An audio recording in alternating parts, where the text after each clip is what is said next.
Hello and welcome back to the channel. As we step into 2026, the British royal family stands at one of the most pivotal moments in its modern history.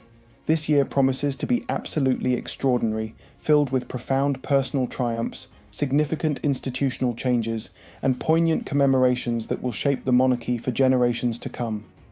From Princess Catherine's remarkable cancer remission to King Charles's positive health update, from the seismic Andrew scandal that rocked the palace to Prince George's looming school decision, 2026 is shaping up to be a year that will be remembered in royal history books for decades. So grab your tea, settle in, and let's dive deep into everything happening with the royals this year. This is going to be a long one, but trust me, you won't want to miss a single detail. The Princess of Wales, a story of resilience and renewal. Catherine's return to public life.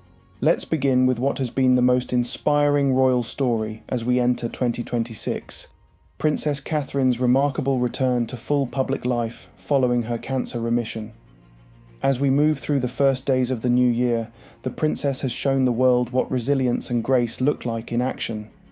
The backdrop to this story is crucial to understand. Throughout 2024, Catherine faced one of the most challenging periods of her life. After undergoing abdominal surgery in January 2024 and receiving a subsequent cancer diagnosis, she began preventative chemotherapy in late February. She bravely announced her diagnosis in March, stepped back from public duties, and spent months focused on treatment and recovery. By September 2024, she completed chemotherapy, and in January 2025, she announced she was in remission. A December to remember now, as 2025 drew to a close, Catherine demonstrated that she's truly back. December was a month that showcased not just her recovery, but her reinvigoration of royal duty and her signature projects. The highlight of December was Catherine's 5th annual Christmas Carol service at Westminster Abbey on December 5th. This event, which has become a beloved tradition, took on special significance this year. Themed around love in all its forms, the service brought together 1,600 guests, including celebrities, community volunteers, charity fundraisers, and fellow cancer patients. Catherine arrived early to personally greet performers and guests. Among the star-studded lineup were Kate Winslet, Chiwetel Ejiofor, Hannah Waddingham, and Eugene Levy, who all gave readings. Musical performances came from Katie Melua, Dan Smith of Bastille, and the Cornish folk group Fisherman's Friends. Prince William, Prince George, Princess Charlotte, and Prince Louis all joined her for the service, with the children adding their names to a connection tree outside the abbey, symbolising togetherness.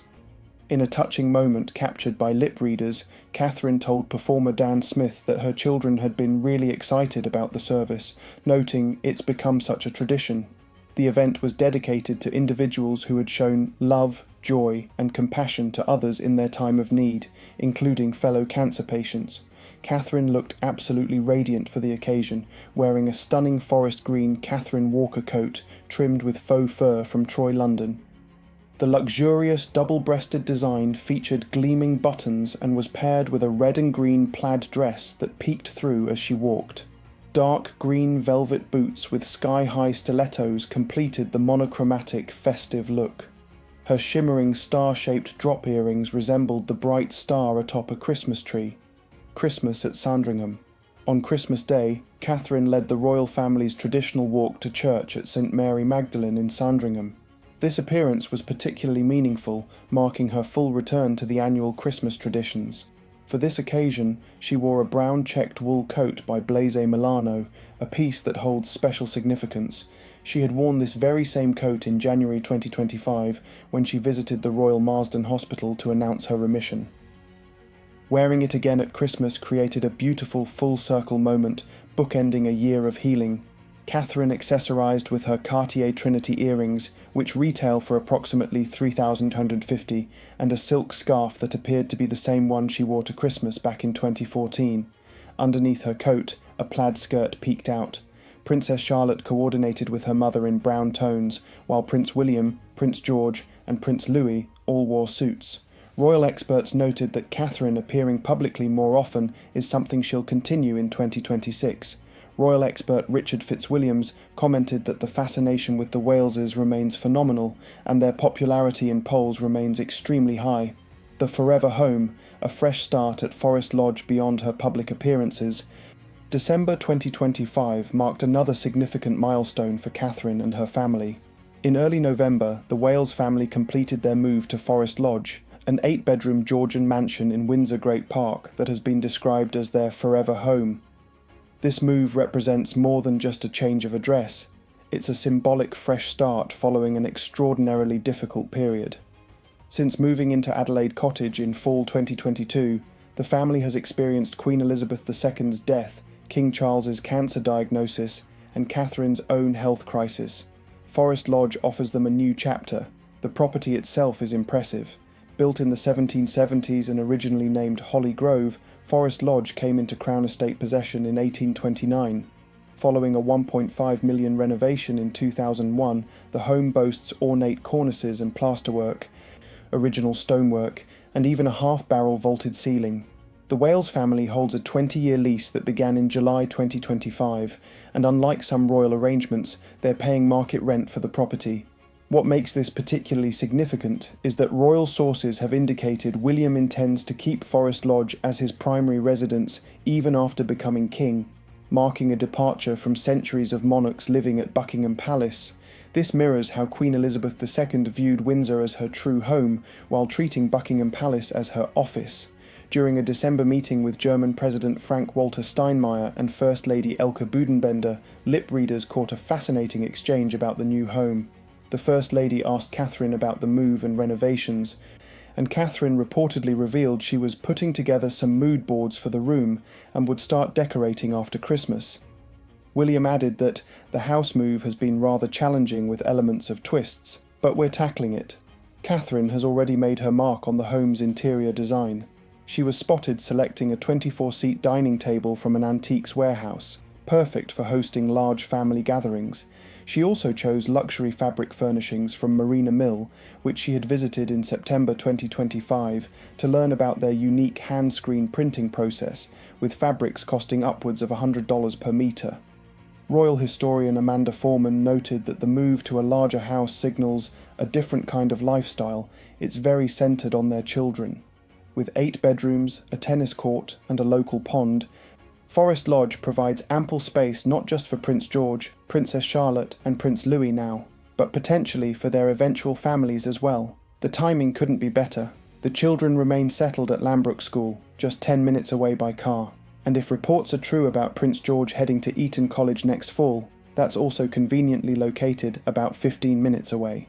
A year-end reflection. On December 30th, William and Catherine shared a special gift with their followers. 12 previously unseen photos from 2025, one for each month of the year. The images ranged from lighting candles on Holocaust Memorial Day in January, to Catherine visiting women at HMP-style prison in February, to the family's appearances together throughout the year. These photos told the story of a year that began with uncertainty and ended with renewed strength. They showed Catherine gradually returning to public life, the family supporting each other through challenges, and moments of genuine joy and connection. The caption was simple: some unseen favourites from 2025. But what the photos revealed was a family that has weathered storms and emerged stronger, more united, and more committed to their roles than ever before. The impact on the royal family. Catherine's cancer journey came during a particularly challenging period for the royal family, as King Charles was simultaneously dealing with his own cancer diagnosis. The fact that both the King and the Princess of Wales were undergoing cancer treatment highlighted the vulnerability of the monarchy and raised questions about the slimmed-down approach to royal duties. However, it also demonstrated the strength and resilience of the family. Prince William spoke openly about how difficult it was to see both his wife and father facing cancer diagnoses within months of each other. He described 2024 as probably the hardest year of his life. Yet throughout it all, William maintained his royal duties while being present for Catherine and their 3 children. The public response to Catherine's journey has been overwhelmingly supportive. When she first announced her diagnosis, there was an immediate outpouring of sympathy and support from around the world.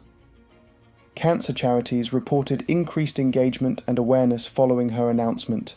Now, with Catherine in remission and returning to public life, there's a palpable sense of optimism about the future. The princess has emerged from this experience with even greater public affection and respect. Her honesty, vulnerability, and grace throughout this ordeal have only strengthened her position as one of the most beloved members of the royal family. Part 2. King Charles, Continuity and Courage. The King's Health Update. While Catherine's remission announcement brought celebration, King Charles has also shared encouraging news about his own health journey. On December 12, 2025, the King appeared in a pre-recorded video message for Channel 4's Stand Up to Cancer broadcast, offering his most detailed and personal account yet of his cancer journey. In the message, Charles shared what he called good news. Thanks to early diagnosis, effective intervention, and adherence to doctor's orders, his schedule of cancer treatment can be reduced in the new year. He described this milestone as both a personal blessing and testimony to the remarkable advances in cancer care. The King has never publicly disclosed the specific type of cancer he has or the details of his treatment, though officials have ruled out prostate cancer. His cancer was discovered in February 2024 during treatment for benign prostate enlargement.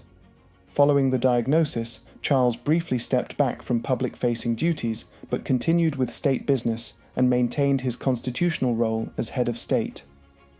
A message of hope and awareness.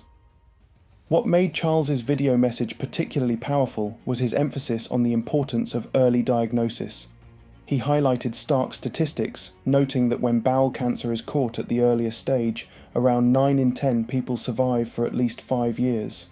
When diagnosed late, that survival rate drops to just 1 in 10. The King stressed that he has been able to continue leading a full and active life even while undergoing treatment, crediting early detection for making this possible. He revealed that he had been deeply troubled to learn that at least 9 million people in the UK weren't up to date with available cancer screenings, calling these 9 million missed opportunities for early diagnosis. Buckingham Palace announced that Charles's treatment is now moving into a precautionary phase, with ongoing measures that will be continuously monitored and reviewed. While the King is not being declared in remission, the palace spokesperson confirmed that he has responded exceptionally well to treatment. Royal Expert Analysis. According to royal expert Richard Kay, Charles's health update may have contained a hidden message to critics and observers who have been speculating about Prince William's future role. Over recent months, there has been considerable chatter about the kind of monarch William will be and what changes he might introduce when his time comes. Kay suggested that Charles's announcement was a subtle reminder that the King is still here and not going anywhere. It was Charles asserting his continued presence and vitality at a time when some might have been prematurely focusing on the next generation. Looking ahead, 2026. Plans. Despite his health challenges, King Charles has an ambitious agenda for 2026. The King and Queen Camilla are expected to make a significant state visit to the United States in April, marking the 250th anniversary of American independence. This trip represents a major diplomatic endeavour and an example of what royal experts are calling Charles's soft power diplomacy. Royal author Robert Jobson noted that after Charles announced his cancer treatment has gone better than expected, it means he will resume full duties quicker than doctors predicted. His travel plans demonstrate that he has no intention of tiptoeing around health concerns going forward. Charles continues to be patron of Cancer Research UK and has held the patronage of Macmillan Cancer Support for nearly 3 decades. The palace has indicated that if some public good can come from sharing elements of his personal diagnosis and treatment journey, then it is the King's pleasure and duty to do so. The succession question. Charles's health challenges, while improving, have inevitably raised questions about succession planning. Reports from April 2025 suggested that the royal family has been preparing for years for the possibility that William might become king earlier than expected, though there are no plans for Charles to abdicate. The reality is that the monarchy is in a transitional period. Charles waited longer than any heir in British history to become king, ascending the throne at age 73. Now at 77, with his health being carefully managed, there's an acute awareness that William's reign could begin sooner than in a typical generational transition. However, Charles's recent positive health update suggests he is determined to fulfill his role as monarch for as long as possible. His commitment to duty, even while undergoing treatment, reflects the sense of responsibility that has defined his approach to the crown. Part 3. The Andrew Crisis, a royal reckoning, the scandal that shook the palace. If Catherine's remission was the year's most uplifting royal story, the Andrew scandal was undoubtedly its most damaging. In what many are calling the deepest split in the British royal family in decades, King Charles took the extraordinary step of stripping his younger brother of his royal titles and evicting him from his royal residence. The Andrew crisis had been simmering for years, but it reached a boiling point in October 2025. Let me take you through the timeline, because the speed and severity of the palace's response was unprecedented. Background: the Epstein connection. Prince Andrew's troubles stem from his friendship with convicted sex offender Jeffrey Epstein. The relationship came under intense scrutiny following allegations from Virginia Giuffre, who claimed that Epstein trafficked her to Andrew and that the prince sexually abused her when she was under 18. Andrew has consistently and vigorously denied these allegations. In 2019, Andrew gave a disastrous interview to BBC's Newsnight defending his ties to Epstein. The interview was widely criticised, and shortly afterward, Andrew stepped down from public royal duties. In 2022, he settled a civil lawsuit from Giuffre for millions of dollars, though he did not admit wrongdoing. The late Queen Elizabeth II stripped him of military titles and patronages at that time. Despite these setbacks, Andrew retained his title as Duke of York and continued living at Royal Lodge, a 30-room mansion in Windsor, with favourable lease terms that included what was described as peppercorn rent, essentially a minimal amount. October 2025, the initial announcement. On October 17, 2025, Andrew released a statement through Buckingham Palace announcing that, in discussion with King Charles and his family, he would no longer use his titles or the honours that had been conferred upon him. He acknowledged that continued accusations against him were distracting from the work of the king and the royal family. Andrew said he would no longer use his Duke of York title or his honours, though he would retain the title of Prince as he was born the son of a monarch. His ex-wife, Sarah Ferguson, would revert to her maiden name, no longer being known as the Duchess of York. The royal hammer falls. However, this voluntary relinquishment wasn't enough. Fresh revelations about Andrew's continued contact with Epstein, including emails showing he remained in touch with the financier longer than previously admitted, triggered intense public pressure. Reports suggested that Prince William, in particular, felt Andrew's initial response didn't go far enough. On October 30th, 2025, just 2 weeks after Andrew's announcement, Buckingham Palace dropped a bombshell. King Charles had initiated a formal process to remove Andrew's style, titles and honours entirely. The statement was stark and uncompromising. Andrew would now be known as Andrew Mountbatten Windsor. He was losing not just his Duke of York title, but also the titles of Earl of Inverness and Baron Killyleagh, the style His Royal Highness, and the honours of the Order of the Garter and Knight Grand Cross of the Victorian Order. Crucially, Andrew was also being evicted from Royal Lodge. Formal notice was served for him to surrender his lease, and he would move to private accommodation on the Sandringham estate. The palace statement included a particularly pointed section. It noted that these censures were deemed necessary, notwithstanding the fact that he continues to deny the allegations against him. It then added, "Their Majesties wish to make clear that their thoughts and utmost sympathies have been, and will remain with, the victims and survivors of any and all forms of abuse." The constitutional process. The removal of Andrew's prince title required a constitutional process. King Charles issued a letters patent, an official royal document typically used to grant titles, but in this case used to remove one. This was highly unusual. The last time a British prince had his title removed was over 100 years ago during World War I. The king also sent royal warrants to remove Andrew's peerages, with the changes taking immediate effect. The Lord Chancellor recorded Andrew's removal from the roll of the peerage in the Gazette, the official public record. In December 2025, there was another blow. The Ministry of Defence confirmed that Andrew would also be stripped of his last remaining military title, his honorary rank of Vice Admiral in the Royal Navy. He would be reduced to the rank of Commander, retired. Defence Secretary John Healey confirmed this was a move the King had indicated should be taken. family fallout. The Andrew crisis has had profound implications for the royal family. For King Charles, the decision to take such severe action against his own brother cannot have been easy. Yet Charles clearly felt he had no choice. The monarchy's reputation was at stake, and public opinion demanded action. For Prince William, the crisis has been formative. As the future king, William has reportedly been vocal about the need for decisive action. Sources suggest William has taken a tough view on what he sees as Andrew's betrayal of the family and the institution.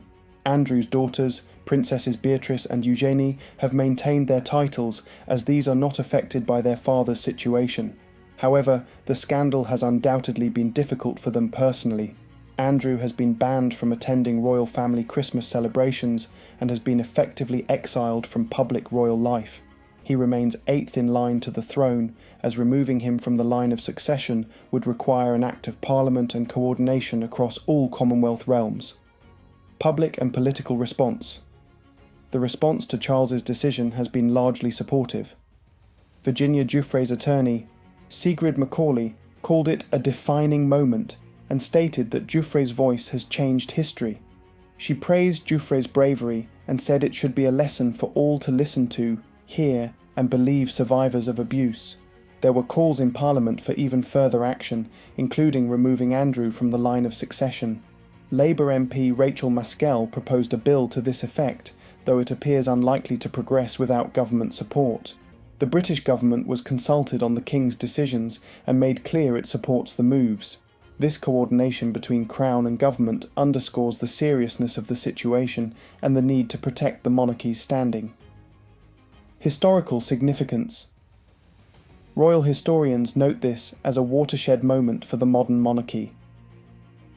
King Charles has taken decisive action in a moment of crisis to save the reputation of and public support for the institution. It recalls similar actions by King George V during World War I, when he not only stripped titles from family members who had supported Germany, but also changed the family name from the German-sounding Saxe-Coburg-Gotha to Windsor. The Andrew crisis represents the most serious scandal to hit the British royal family since the abdication crisis of 1936. The speed and severity of the palace's response reflects how seriously Charles takes his role as custodian of the monarchy and protector of its future. Part 4. Prince George, the school decision. A turning point for the future king. As 2026 unfolds, one of the most closely watched decisions facing the Prince and Princess of Wales concerns their eldest son, Prince George.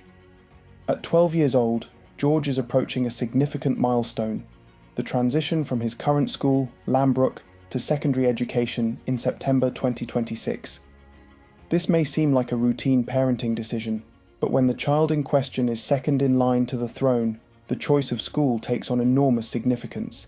It will shape George's formative teenage years, influence his social circle, and potentially set precedents for how future monarchs are educated. The contenders: Eton versus Marlborough. Two prestigious institutions have emerged as the frontrunners for George's secondary education: Eton College and Marlborough College. Each represents a distinctly different educational philosophy and tradition. Eton College in Windsor is perhaps the most famous school in Britain, an all-boys boarding school. Eton has educated 20 British Prime Ministers and countless members of the aristocracy. Most significantly for this decision, both Prince William and Prince Harry attended Eton. William found solace at Eton after his mother Princess Diana's death in 1997. The school provided him with stability and support during an incredibly difficult period.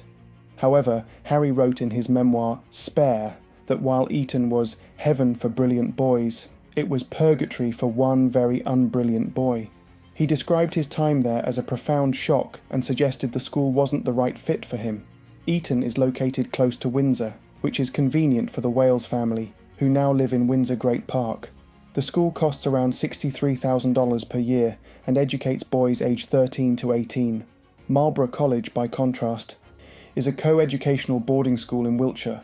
This is where Princess Catherine attended school, and by all accounts, she flourished there. Kate excelled in sports like field hockey and tennis, and has spoken positively about her time at Marlborough. The co-educational aspect of Marlborough is significant. Sending George to Marlborough would make him the first future monarch to attend a co-educational secondary school, representing a break with royal tradition. It would also potentially allow Princess Charlotte to join her brother at the school in the future, keeping the siblings together. This continuity is important to William and Kate, who have already made the unusual decision to send all three of their children to the same school at Lambrook. As royal author Sally Bedell Smith noted, this choice chimes with William wanting to do things in a more modern way and represents groundbreaking territory for the royal family. Reports from the ground multiple sources have suggested that while both schools remain in contention, Eton appears to be the likely choice.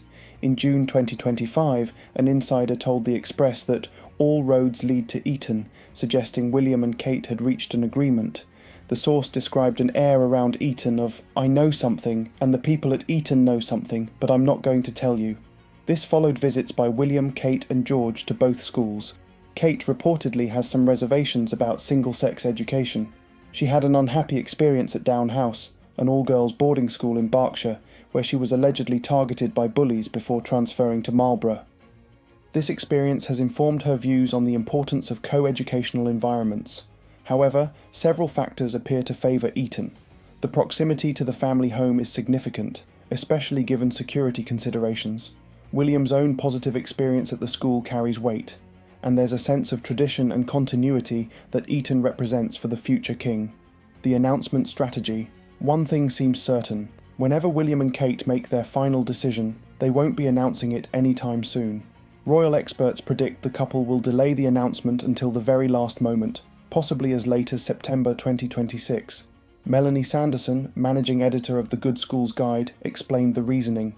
They understand that the school itself, as well as George's new peer group, will fall under intense scrutiny as soon as it is revealed, and will probably want to minimise this, allowing the young royal to transition to his new school with as little fanfare as possible.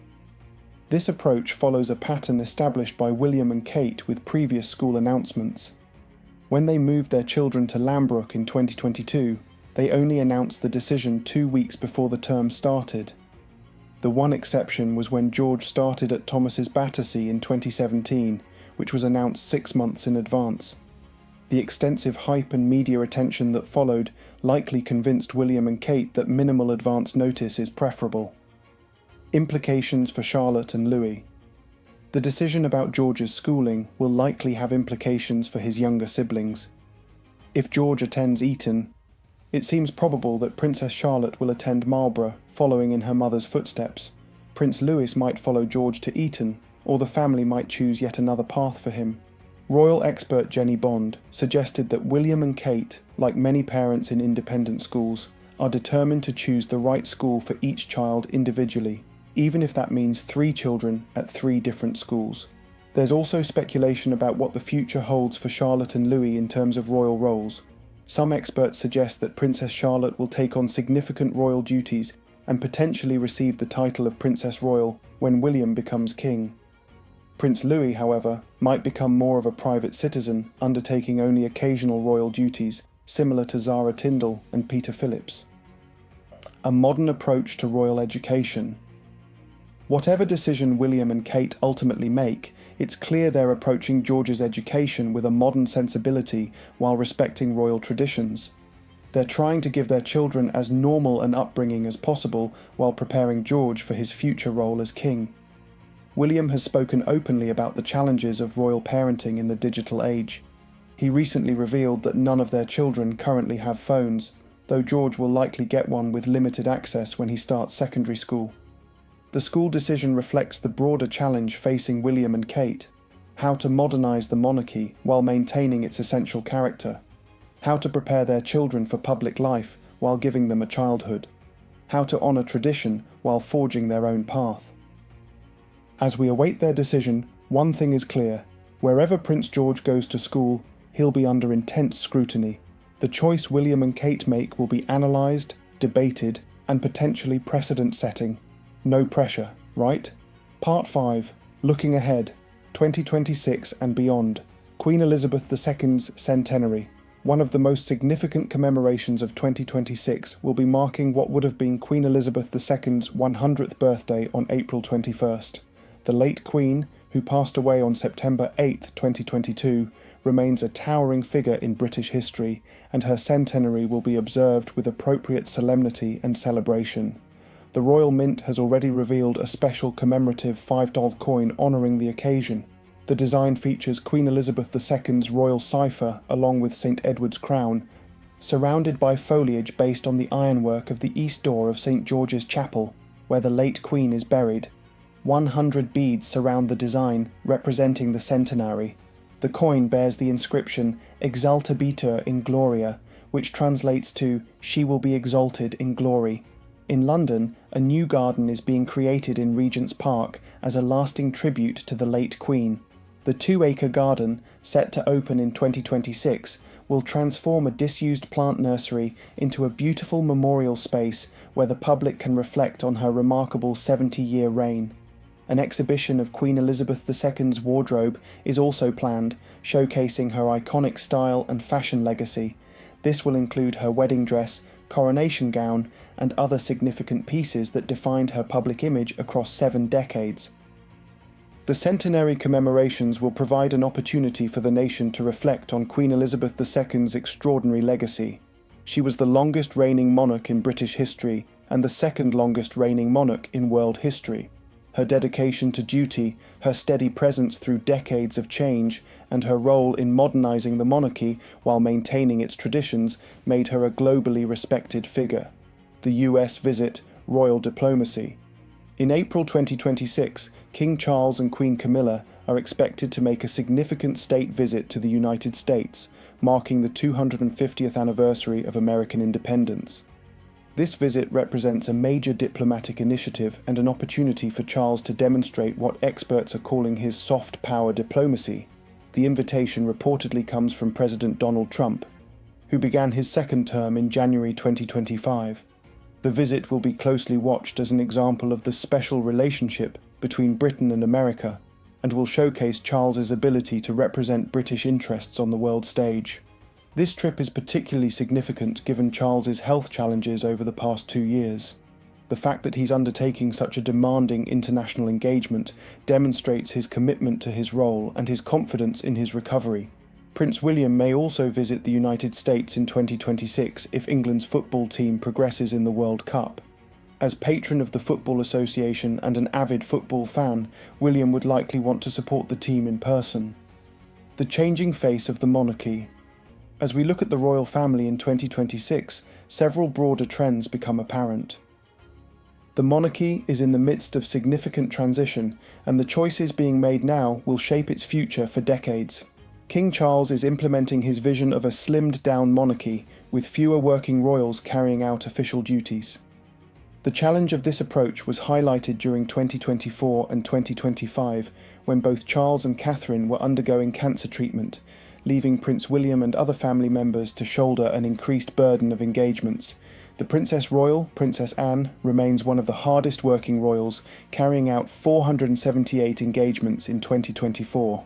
However, as Anne and other senior royals age, the pressure will increasingly fall on the younger generation, particularly William and Catherine. This raises questions about the sustainability of the current model. Some commentators suggest that the royal family may need to reconsider the slimmed-down approach or find new ways to fulfill their extensive program of engagements, patronages, and charitable work.